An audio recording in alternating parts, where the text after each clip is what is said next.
Video ini disponsori oleh MyTrade, platform trading multi-aset global. MyTrade Group memiliki beberapa perusahaan yang telah teregulasi Badan Australian Securities and Investments Commission (ASIC) dan Badan Otoritas Monitor Kepulauan Cayman (CIMA). Tentang informasi lisensi ASIC dan CIMA, MyTrade kami telah membantu trader memeriksanya. Melalui platform MyTrade, anda dapat mengakses berbagai pasar kewangan internasional dan berdagang ratusan instrumen kewangan seperti Bitcoin, saham AS, emas, minyak WTI, indeks, komoditas, forex dan lain-lain. Proses deposit dan penarikan dana sangat cepat dan bisa dilakukan melalui berbagai cara umum. Bebas komisi trading, tersedia pilihan multiple leverage, 1 hingga 200. Bebas biaya penyimpanan untuk 1 kali leverage. Cocok untuk investasi jangka panjang. Klik tautan informasi video ini untuk membuka akun MyTrade melalui ponsel dan web MyTrade. Klik untuk segera memulai trading. Assalamualaikum warahmatullahi wabarakatuh. Oke, SC Lovers, berjumpa lagi dengan saya di Spesialis Candles. Apa slogan kita? Tetaplah salam satu saudara. Baik, pada video kali ini kita akan membahas mengenai time frame ya. Karena banyak para subscriber saya yang kebingungan di masalah time frame. Bang, kalau kita mau trading pakai time frame yang berapa? Nah, dan kemudian analisanya seperti apa? Ya. Nah, di sini kita akan bahas ketiga platform dengan menggunakan time frame yang berbeda. Sebab apa?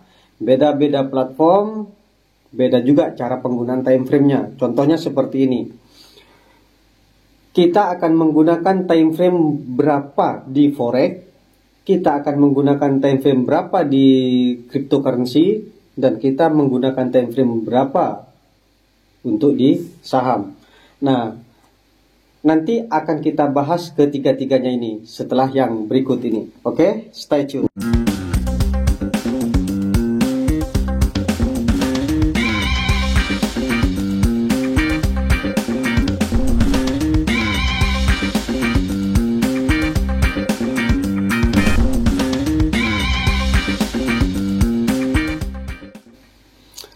Oke, SC Lovers, ayo kita langsung ke materinya. Nah, di sini misal saya contohkan dulu di sini di forex ya. Nah, saya selalu menyuruh abang-abang analisa di time frame yang lebih tinggi, kemudian eksekusinya di time frame yang lebih rendah. Nah, apa maksud dan tujuannya dibuat seperti ini? Karena kalau kita mau open perdagangan, agar kita tidak melawan kepada arus, agar kita minim resiko, kita sebaiknya mengikuti kemana arah harga yang terbentuk di time frame yang lebih besar. Nah, sekalipun nantinya di time frame yang lebih kecil itu misalnya tidak sesuai dengan di time frame yang lebih besar, ini nggak akan terlalu banyak loss kita ya, dan nantinya akan kembali lagi sesuai dengan informasi yang disampaikan di time frame yang lebih besar. Nah, contohnya seperti ini. Sekarang kita analisa di time frame yang 5 menit misalnya ya. Nah, kemudian kalau kita sudah tahu nih misalnya di time frame yang 5 menit ini, nih kita perbesar dulu. Nah, ini. Nah, ini misal ada penurunan harga nih. Nah, makanya ayo kita intip dulu ke time frame yang 1 menit. Ya, karena tempat kita eksekusi di sini nanti. Nah, di 1 menit sama ya. Nah, kalau antara 5 menit dan 1 menit sama, barulah kita bisa open perdagangan turun. Di 5 menitnya turun, di 1 menitnya turun. Maka di sini kita bisa open perdagangan turun. Ini yang kemarin belum saya close ya, saya biarkan saja. Nah, ayo kita di sini open perdagangan turun, apakah kita profit atau tidak? Kita sell 0,2. Oke. Nih. Masih minus ya, langsung minus ya. Nah, coba perhatikan. Nah, jadi kesimpulannya seperti ini. Kita di forex,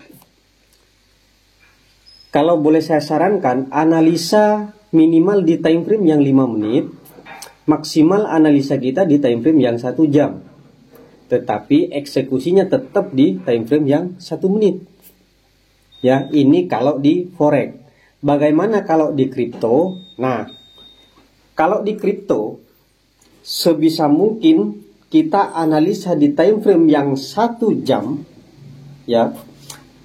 Ini minimal analisa di time frame 1 jam, maksimalnya di 1 days.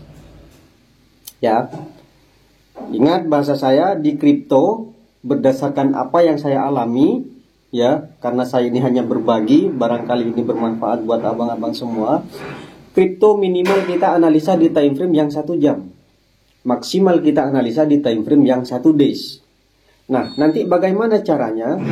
Kalau di 1 days misalnya ada informasi kenaikan, nah kita tunggu nih yang di 1 jam.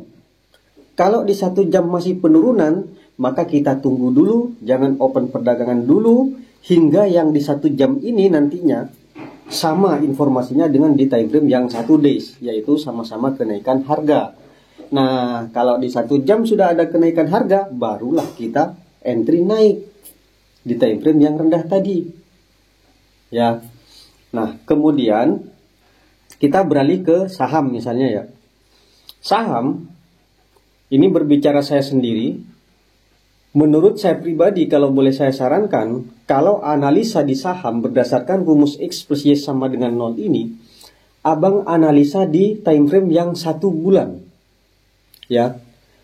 Analisa di time frame 1 bulan dan eksekusinya di time frame yang 1 days, yang 1 hari. Ya.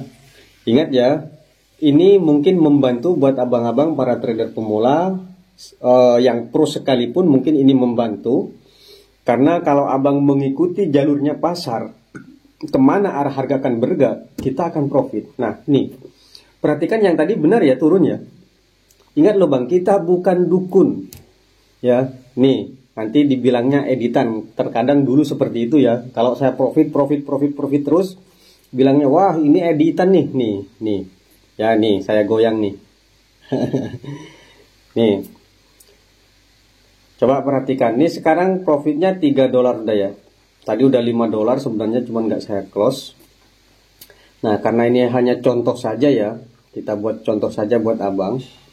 Nah, perhatikan, ini akan terjadi terus penurunan bang. Kenapa saya katakan akan terjadi penurunan? Coba perhatikan analisanya ya, perhatikan. Pada saat harga ini bergerak naik, ini ya, sampai sini, ini berusaha mau menembus resisten sebelumnya yang sini. Ya, karena kalau saya perkecil ini resisten yang tertinggi. Coba kita garis dulu, kita ambil garisnya biar abang lebih paham. Horizontal line. Kalau nggak lupa warna merah. Nah, ini berusaha lagi mau mengejar resisten yang ini, ya. Jangankan resisten yang ini, resisten yang sini saja dia belum mampu menembus, akhirnya dia turun kembali. Seandainya candlestick yang merah ini mampu menembus resisten yang ini, yang menjadi candle hijau artinya, kemudian dia naik lagi mampu menembus ini, nah, dia nggak akan langsung menjadi uptrend ya, dia sideways dulu di daerah sini. Kenapa saya katakan demikian? Dia sideways, tujuannya apa? Negosiasi. Ya. Negosiasi untuk menentukan arahnya kembali. Apakah akan jadi uptrend atau apakah akan jadi downtrend kembali. Ya. Nah, sekarang perhatikan ini yang mana tadi? Yang ini kan ya. Sekarang jadi candle merah, artinya sudah tidak mampu menembus resisten yang ini. Logikanya sekarang resistennya sudah mulai menurun. Ya. Dan kemudian ketika candlestick yang merah ini mampu menembus support, nah, apa kata saya? Di video sebelumnya sudah saya paparkan, kalau harga itu akan bergerak turun, maka harga selalu bermain di daerah support. Karena penurunan harga misinya adalah support, sementara kenaikan harga misinya adalah resisten. Karena itulah apabila harga sudah bermain di area support, ini aba-aba bahwa harga akan longsor, akan bergerak turun. Nah, lalu bagaimana ciri-cirinya bahwa harga akan balik arah kembali? Ketika nantinya pada saat harga bergerak turun, ada candlestick yang mampu mengejar resisten. Nah, itulah aba-aba bahwa harga akan bergerak naik. Ya, karena apa? Resisten itu bukan misi dari penurunan harga, tapi misi dari kenaikan harga. Itu resisten. Makanya ketika saat downtrend atau penurunan harga, dan kemudian ada candlestick yang mampu ngejar resisten, itulah aba-aba bahwa harga akan bergerak naik. Ya, di sini paham ya? Oke. Baik. Sekarang perhatikan lagi. Ini naik, ini nggak mampu ditembus. Ini ya, sudah membentuk resisten lagi ya di sini ya. Nggak mampu ditembus. Sangat yakin dong bahwa harga akan bergerak turun. Coba sekarang perhatikan lagi. Nih, ketika nembus di support, dia naik lagi itu wajar. Lewat dari support, dia turun lagi. Coba saya tarik garisnya sekarang. Itu artinya harga negosiasi di area support yang ini. Oke. Nah, coba perhatikan. Ya kan?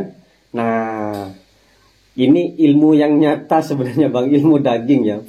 Saya bilang berkali-kali di YouTube, ini kita buktinya ya sekarang ya. Ini kan sudah bermain di sini harga ya. Pada saat ini turun mampu nembus support ini, dia naik. Saat naik mampu nembus ke support ini lagi, dia turun. Ini artinya apa? Dia sideways di situ. Harga bergerak stabil.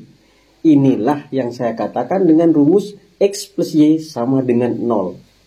Artinya apa? Harga itu bergerak seimbang di dalam sebuah garis lurus, yaitu track 0. Nah, lalu apa kata saya?